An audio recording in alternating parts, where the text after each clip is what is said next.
ನಾನು shooting ಹೊರಡೋವಾಗ manager phone ಮಾಡಿದರು, sir shooting cancel ಅಂತ. ಯಾಕಪ್ಪ ಕ್ಯಾನ್ಸಲ್?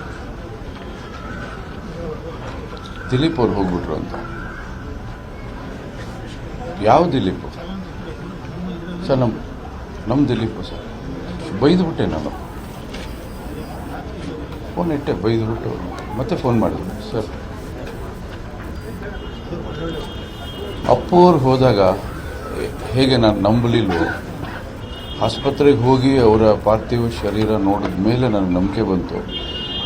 ಆ ಥರ ಇವತ್ತು ದಿಲೀಪ್ ಹೋದರು ಅಂದಾಗ ನಾನು ನಂಬಿಕೆ ಆಗಲಿಲ್ಲ. ಕನಿಷ್ಠ 2 ಗಂಟೆ ನಾನು ಸುಮ್ಮನೆ ಕೂತಿದ್ದೆ. ನಾನು ಹೇಗೆ ಬರುತ್ತೆ ಸಾವು ಒಬ್ಬ ಮನುಷ್ಯನಿಗೆ? ಆರೋಗ್ಯವಾಗಿರ್ತಕ್ಕಂಥ ವ್ಯಕ್ತಿ, ಯಾವ ದುರಭ್ಯಾಸಗಳಿಲ್ಲ, ತುಂಬ ಚೆನ್ನಾಗಿದ್ರು, ತುಂಬ ಆ್ಯಕ್ಟಿವ್ ಆಗಿದ್ರು.